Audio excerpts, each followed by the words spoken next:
ಈಗ ಒಲೆದು ಒಗೆದು ವಾಸನೆ ಹಾಗೆ ಹೀಗೆ ಅಂತೇಳಿ ಜನ ಕೂತ ಜನ ಎದ್ದು ಹೋಗ್ತಾ ಇದ್ದಾರೆ. ಟೀನು ಕುಡಿಯೋಕ್ಕೆ ಜನ ಅಷ್ಟಿಲ್ಲ.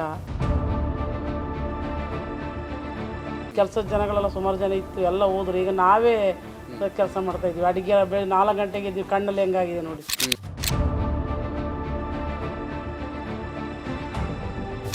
ವ್ಯಾಪಾರಕ್ಕೆ ಅಂತೂ ನಮಗೆ ಕಾಲು ಭಾಗ ಆಗ್ಬಿಟ್ಟಿದೆ. ಮುಕ್ಕಾಲು ಭಾಗ ಅಂತೂ ಇಲ್ಲ, ಅರ್ಧನೂ ಇಲ್ಲ. ನನಗೆಲ್ಲ ದಿವಸ ಟ್ಯಾಬ್ಲೆಟ್ ನುಂಗ್ತಾ ಇದೀನಿ ನೋಡಿ, ಬೆಳಿಗ್ಗೆನೆ ತಲೆನೋವಿಗೆ.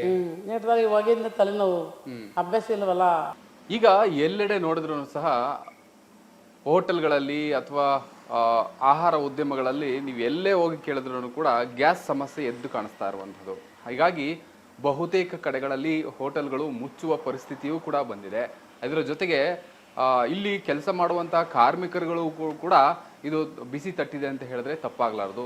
ಇದಕ್ಕೆ ಒಂದು ನಿದರ್ಶನ ಅಂದರೆ ನಾವೀಗ ಮೈಸೂರು ಜಿಲ್ಲೆಯ ಹುಣಸೂರು ಮಾರ್ಗವಾಗಿ ಬರುವಂತಹ ಒಂದು ಡಾಬಾದಲ್ಲಿ ಇದ್ದೇವೆ. ಇಲ್ಲಿಯ ಪರಿಸ್ಥಿತಿ ಹೇಗಿದೆ ಅನ್ನುವಂಥದ್ದನ್ನು ಕೂಡ ನಾನು ತಿಳಿಸ್ತಾ ಹೋಗ್ತೇನೆ. ನೀವು ನೋಡ್ಬೋದಾಗಿದೆ, ಇಲ್ಲಿ ವಿಶಾಲವಾದಂತಹ ಒಂದು ಹೋಟೆಲ್ ಭಾಳ ಚೆನ್ನಾಗಿ ನಡೀತಾ ಇತ್ತು, ವ್ಯಾಪಾರ ವಹಿವಾಟು ಚೆನ್ನಾಗಿ ನಡೀತಾ ಇತ್ತು. ಇದು ಹುಣಸೂರಿನ ಸಮೀಪದಲ್ಲಿರುವಂತಹ ಒಂದು ಹೋಟೆಲ್, ಅನ್ನಪೂರ್ಣ ಹೋಟೆಲ್ ಅಂತೇಳಿ ಖಾಲಿ ಇರುವಂಥದ್ದನ್ನು ಕೂಡ ನೋಡ್ತಾ ಇದ್ದೀರಾ.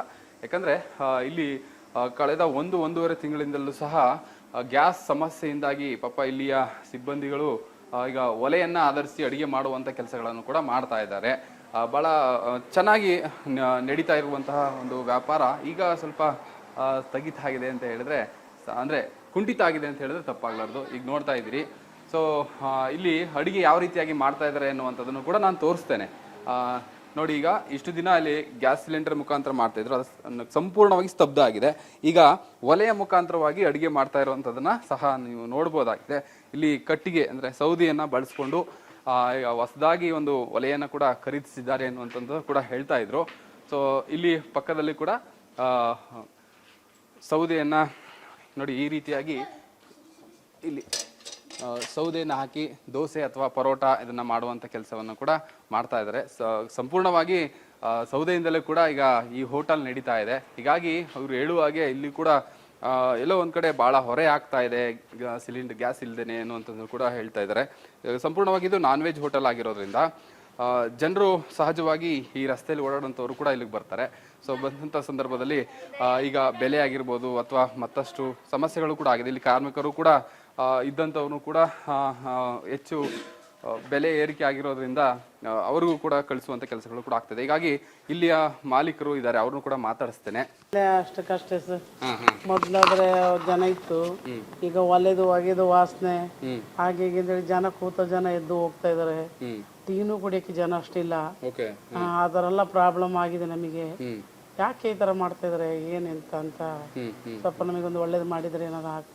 ಎಷ್ಟು ದಿನದಿಂದ ಈ ಸಮಸ್ಯೆ ಆಗ್ತಾ ಇದೆ ತಮಗೆ? ಈಗ ಕಮ್ಮಿ ಇದೆ. ಈಗ ಸಿಲಿಂಡರ್ ಬಂದ್ ಮಾಡಿದ್ರಲ್ಲ ಸರ್, ಸಿಲಿಂಡರ್ ಹಿಡಿದ್ರೆ ಈ ತರ ತೊಂದರೆ ಅಂತ ಐತಲ್ಲ, ಆ ತರದಿಂದ ಸಿಲಿಂಡರ್ ನಿಲ್ಲಿಸ್ಬಿಟ್ಟಿದ್ವಿ. ಕಮರ್ಷಿಯಲ್ ಸಿಲಿಂಡರ್ ಸಿಗ್ತಲ್ಲ ನಮಗೆ. ಈಗ ಸೌದೆಗೆಲ್ಲ ನೋಡಿ ಎಷ್ಟು 4,000 ರೂಪಾಯಿ 5,000 ರೂಪಾಯಿ ಅಂತ ಟನ್ನು. 2 ದಿವಸ 3 ದಿವಸ ಬರುತ್ತೆ ಅಷ್ಟೇ.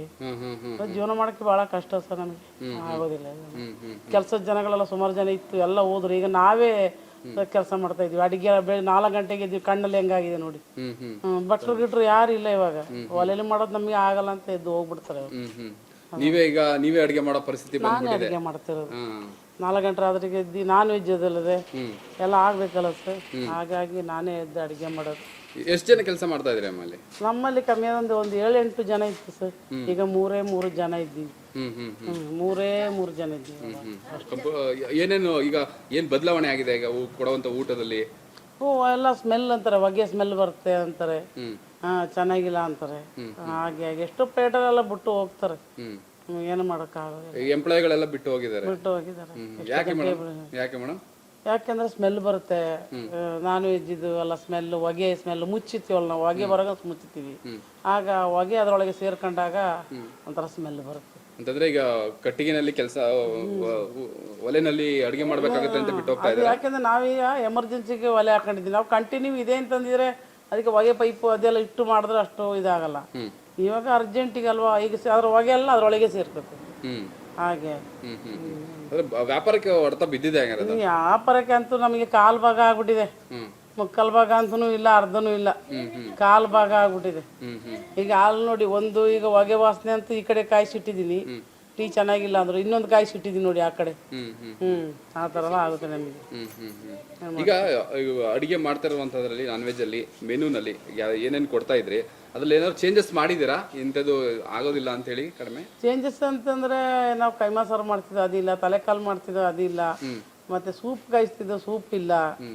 ಈಗ ಏನಿದ್ರು ಕಬಾಬು, ಚಿಕನ್ ಕರಿ ಇಂಥದೇ ಮಾಡ್ತೀವಿ ಅಷ್ಟೇ. ಬಿರಿಯಾನಿ ಮಾಡ್ತಿದ್ದೋ ಬಿರಿಯಾನಿ ಮಾಡೋದು ನಿಲ್ಸ್ಬಿಟ್ಟಿವಿ. ಅದ್ರ ಚೆನ್ನಾಗಿ ಮಾಡ್ಬೇಕು, ಅದಕ್ಕೆ ಹೊಗೆ ಸ್ಮೆಲ್ ಬರೋಂಗಿಲ್ಲ. ಕುಸ್ಕ ಅಂತ ಏನಾದ್ರು ಮಾಡ್ತೀವಿ, ಬೇಳೆ ಸಾಂಬಾರ ಮಾಡ್ತೀವಿ. ಯಾಕೆ ಮೇಡಮ್ ಎಲ್ಲ ಬಿಟ್ಬಿಟ್ಟಿದ್ರ? ಇದು ಈ ಥರ ಪ್ರಾಬ್ಲಮ್ ಎಲ್ಲ ಟೇಬಲ್ ಬಿಡೋಕ್ಕಾದ್ರೆ ಖರ್ಚಿಗೆ ದುಡ್ಡು ಬೇಕಲ್ಲ ಸರ್. 1 kg ಅಕ್ಕಿ ಎಲ್ಲ 70-80 ರೂಪಾಯಿ ತಗೊಳ್ತಾರೆ. ಹಂಗಾಗಿ ಬೇಡ ಅಂತ ಬಿಟ್ಬಿಟ್ಟಿವಿ ಅದೆಲ್ಲ. ಇವಾಗ ಆಗೋಷ್ಟು ಆಗಲಿ ಅಂತ ಮಾಡ್ಕೊಂಡು ನಮ್ದೇ ಇದೆ, ನಮ್ದು ಓನ್ ಇದೆ, ಅದಕ್ಕೆ ಆಗೋಷ್ಟು ಆಗಲಿ ಅಂತ ಹಂಗೆ ಮಾಡ್ಕೊಂಡು ಹೋಗ್ತಾ ಇದ್ವಿ. 1 ತಿಂಗಳ ಮುಂಚೆ ಚೆನ್ನಾಗಿ ನಡೀತಾ ಇತ್ತು? ಚೆನ್ನಾಗಿ ನಡೀತದೆ ಸರ್, ಚೆನ್ನಾಗಿ ನಡೀತಿತ್ತು. ಕೆಲಸದವ್ರು ಇತ್ತು, ಚೆನ್ನಾಗಿ ನಡೀತಾ ಇತ್ತು. ಎಲ್ಲ ಒಂಥರ ಹಿಂಸೆ ಐತಿಲ್ಲ ನಮಗೆ. ಇವಾಗೆಲ್ಲ ಭಾಳ ಹಿಂಸೆ, ಏನು ಮಾಡೋಕ್ಕಾಗಲ್ಲ. ನನಗೆಲ್ಲ ದಿವಸ ಟ್ಯಾಬ್ಲೆಟ್ ನುಂಗ್ತಾ ಇದೀನಿ ನೋಡಿ, ಬೆಳಿಗ್ಗೆನೆ ತಲೆನೋವಿಗೆ. ನೇಟ್ದಾಗ ಹೊಗೆಯಿಂದ ತಲೆನೋವು, ಅಭ್ಯಾಸ ಇಲ್ವಲ್ಲ, ಹಾಗಾಗಿ ತುಂಬಾ ತಲೆನೋವು. ನಾವು ಉರ್ಗೋಕ್ಕೂ ಹಾಕಿಲ್ಲ, ದೊಡ್ಡ ದೊಡ್ಡ ಸೌದೆ ಹಾಕೊಂಡು ಥರ ಎಲ್ಲ ಆಗಿದೆ. ಕೆಲಸದವ್ರು ಯಾರು ನಿಲ್ಲಕ್ಕಿಲ್ಲ. ನನ್ನ ಹೆಸರು ಕವಿತಾ ಅಂತ. Thank you madam. ಆಯ್ತು. ಎಸ್, ಇದಿಷ್ಟು ಹೋಟೆಲ್ ಮಾಲೀಕರಾದಂಥ ಕವಿತಾ ಅವರ ಮಾತಾಗಿರುವಂಥದ್ದು. ಅಂದರೆ ಈ 1-1.5 ತಿಂಗಳಿಂದ ಭಾಳ ಚೆನ್ನಾಗಿ ವ್ಯಾಪಾರ ವಹಿವಾಟು ನಡ್ಕೊಂಡು ಹೋಗ್ತಾ ಇತ್ತು. ಆದರೆ ಯಾವಾಗ ಗ್ಯಾಸ್ ಸಿಲಿಂಡರ್ ಸಮಸ್ಯೆ ಆಯಿತೋ ಆವಾಗಿಂದಲೂ ಸಹ ಇಲ್ಲಿ ಕೆಲಸ ಮಾಡುವಂಥವ್ರು ಕೂಡ ಬಿಟ್ಟು ಹೋಗ್ಬಿಟ್ಟಿದ್ದಾರೆ. ಯಾಕಂದರೆ ಒಲೆನಲ್ಲಿ ಹೊಗೆನಲ್ಲಿ ಕೆಲಸ ಮಾಡೋಕ್ಕಾಗ್ದೇ ಹಿಂಗಾಗಿ ಬಿಟ್ಟು ಹೋಗ್ಬಿಟ್ಟಿದ್ದಾರೆ. ಹೀಗಾಗಿ ಅವ್ರ ಕೆಲಸವನ್ನು ಕೂಡ ನಾವೇ ಮಾಡಬೇಕಾಗಿದೆ. ಬೆಳಿಗ್ಗೆ 4 ಗಂಟೆಗೆ ಎದ್ದು ಒಲೆಯಲ್ಲಿ ಏನೋ ಪರೋಟ, ಚಪಾತಿ ಅಥವಾ ಹೀಗೆ ಕೆಲವು ಐಟಮ್ಗಳಷ್ಟೇ ಕೂಡ ಮಾಡ್ಲಿಕ್ಕೆ ಆಗ್ತಾ ಇದೆ. ಹೀಗಾಗಿ ಹೋಟೆಲ್ ಉದ್ಯಮಕ್ಕೆ ಭಾರಿ ಹೊಡೆತ ಬಿದ್ದಿದೆ ಎನ್ನುವಂಥದ್ದು ಕೂಡ ತಿಳಿಸ್ತಾ ಇರುವಂಥದ್ದು. ಕ್ಯಾಮ್ರಾ ಪರ್ಸನ್ ಮಧುಚಂದ್ರ ಜೊತೆ ಪ್ರಶಾಂತ್ ಎನ್ ಮಲ್ಲಿಕ್, ಆಂದೋಲನ ಮೈಸೂರು. ಪ್ರಿಯ ವೀಕ್ಷಕರೇ, ಆಂದೋಲನ ಡಿಜಿಟಲ್ನಲ್ಲಿ ಇನ್ಸ್ಟಾಗ್ರಾಮ್, ಫೇಸ್ಬುಕ್ ಮತ್ತು ಯೂಟ್ಯೂಬ್ಗಳಲ್ಲೂ ಸಹ ನೀವು ನಮ್ಮ ಚಾನಲನ್ನು ನೋಡ್ಬೋದಾಗಿದೆ. ಹೀಗಾಗಿ ತಾವು ಕೂಡ ಆ ಒಂದು ವೆಬ್ಸೈಟ್ಗೆ ಭೇಟಿ ಕೊಡಿ, ಇನ್ಸ್ಟಾಗ್ರಾಮ್, ಫೇಸ್ಬುಕ್ ಮತ್ತು ಯೂಟ್ಯೂಬ್ಗೆ. ಅಲ್ಲಿ ನಮ್ಮ ಚಾನಲ್ನ ಲೈಕ್ ಮಾಡಿ, ಸಬ್ಸ್ಕ್ರೈಬ್ ಆಗಿ. ಜೊತೆಗೆ ನಿಮ್ಮ ಅಭಿಪ್ರಾಯಗಳು ಏನೇ ಇದ್ರೂ ಕೂಡ ಕಮೆಂಟ್ ಬಾಕ್ಸ್ ನಿಮಗಾಗಿ ಇದೆ, ಅದನ್ನು ಕೂಡ ನೀವು ತಿಳಿಸ್ಬೋದಾಗಿದೆ. Thank you.